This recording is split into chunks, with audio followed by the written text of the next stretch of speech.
Assalamualaikum warahmatullahi wabarakatuh. Di sini kami dari kelompok 8 akan mempresentasikan materi mengenai pengembangan model Higgscope.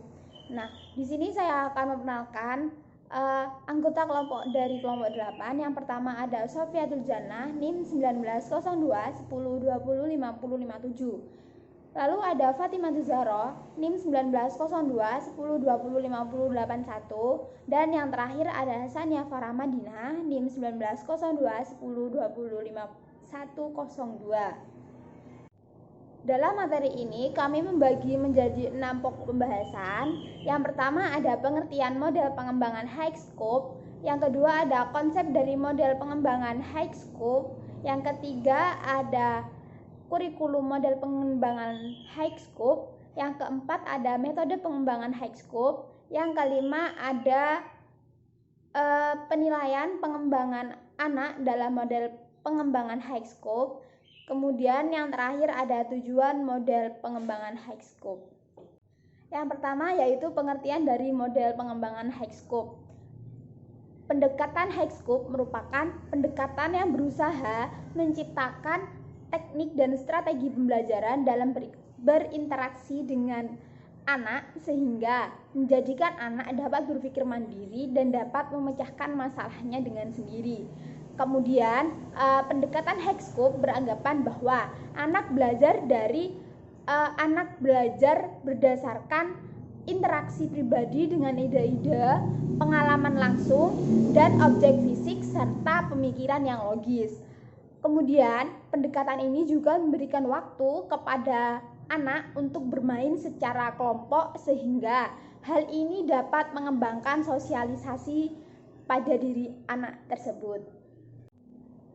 Yang kedua yaitu konsep dari model pengembangan Higgscope.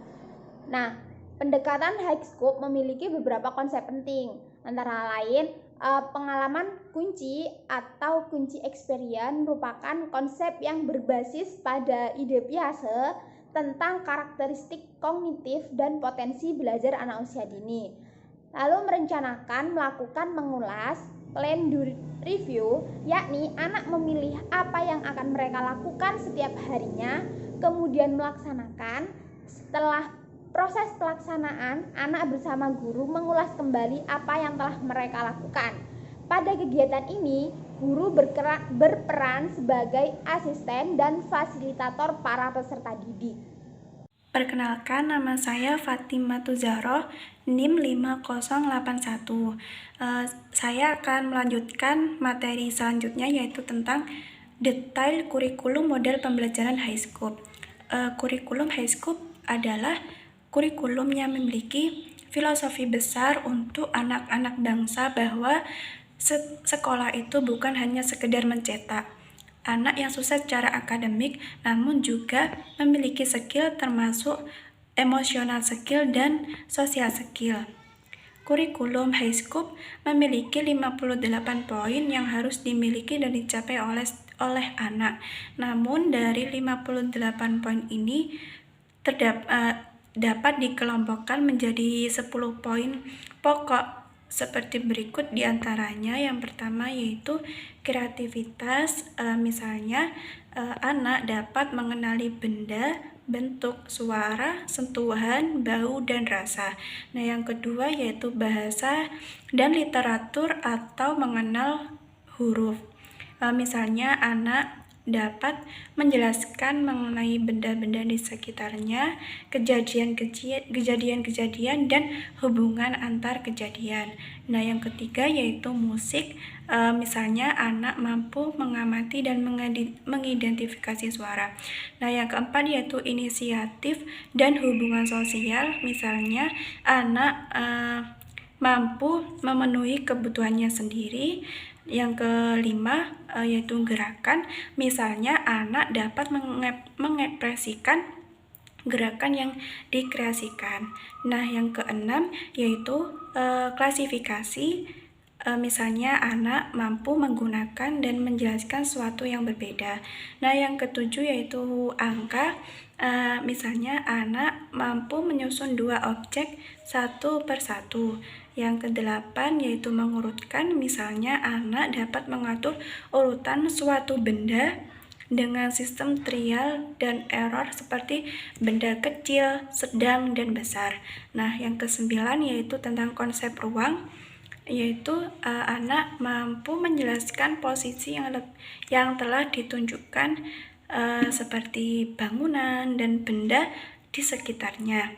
Nah, yang terakhir yaitu konsep waktu, misalnya anak dapat mengantisipasi, mengingat, dan mendeskripsikan sebuah kejadian atau peristiwa. Kemudian selanjutnya yaitu beberapa metode yang digunakan dalam pembelajaran HiScope, yaitu yang pertama yaitu metode belajar aktif. Nah, metode belajar aktif ini anak dilibatkan untuk merasakan secara langsung berhadapan dengan orang, benda, ide, dan kejadian.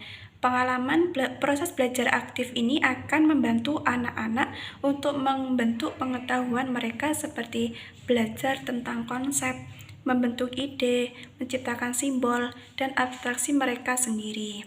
Nah, selanjutnya yaitu metode interaksi orang dewasa anak. Maksudnya, orang dewasa mengobservasi dan berinteraksi dengan anak-anak pada tingkatan mereka untuk mencari tahu bagaimana masing-masing anak berpikir dan memberi alasan. Nah, selanjutnya yaitu lingkungan belajar. Ruang kelas diatur dalam 5 atau lebih area minat. Area-area tersebut diberi nama yang mudah, yang masuk akal bagi anak-anak seperti area blok, area rumah, dan digambarkan secara jelas.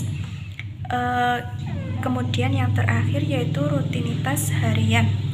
Setiap hari ada jadwal kegiatan yang serupa yang memberikan kerangka kerja yang konsisten bagi anak-anak maupun orang dewasa. Rangkaian harian ini berencana untuk melakukan sebuah review di mana merupakan inti dari rutinitas harian di HiScope yang memungkinkan anak-anak untuk secara mandiri dalam mengejar minat, membuat rencana, kemudian mengikuti rencana, dan merenungkan pengalaman. Perkenalkan, nama saya Sania Faramadina NIM 1902102051052. Di sini saya akan menjelaskan tentang penilaian pengembangan anak dalam model pengembangan HiScope. Asesmen yang digunakan HiScope yaitu System Child Observation Record atau yang disingkat dengan COR untuk memantau kemajuan perkembangan anak. Nah, pada sistem COR ini tuh ada beberapa cara untuk menilai peserta didik. Yang pertama yaitu inisiatif, yaitu dimana kita melihat cara anak mengekspresikan pilihannya, bagaimana anak mengekspresikan dengan apa yang dia pilih, seperti pembelajaran yang diberikan oleh guru, apakah anak bisa mengekspresikan dengan baik atau tidak. Jika memang sudah baik, berarti anak sudah mampu berkembang dengan baik. Yang kedua yaitu hubungan sosial, yaitu cara anak berhubungan dengan teman. Bagaimana cara anak berhubungan dengan temannya, baik atau tidaknya, apakah anak tersebut bisa menghargai temannya atau tidak. Jika memang anak sudah mampu menghargai temannya dan bisa membantu temannya, itu anak sudah berkembang dengan baik. Yang ketiga yaitu representasi kreatif, di mana membangun dan berpura-pura. Kita itu dapat melihat apakah anak ini dapat membangun dirinya ataukah hanya berpura-pura saja. Jika memang anak bisa membangun dirinya dengan baik, maka anak tersebut berkembang dengan baik. Yang keempat yaitu musik dan gerakan, memiliki inisiatif gerakan saat mendengarkan tempo lagu, di mana pada saat anak mendengarkan suatu tempo lagu, anak itu mampu bergerak, mampu membuat gerakan atau sekreatif mungkin sebisa anak. Nah, jika memang anak bisa membuat suatu gerakan tersebut, maka itu bisa dikatakan anak itu memang sudah berkembang dengan baik dan mampu mengekspresikan dirinya jika mendengarkan lagu seperti itu.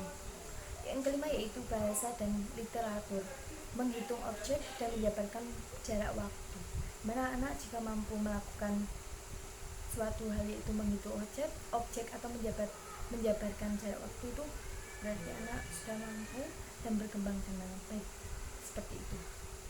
Selanjutnya di sini saya akan menjelaskan tujuan model pengembangan Hiskop.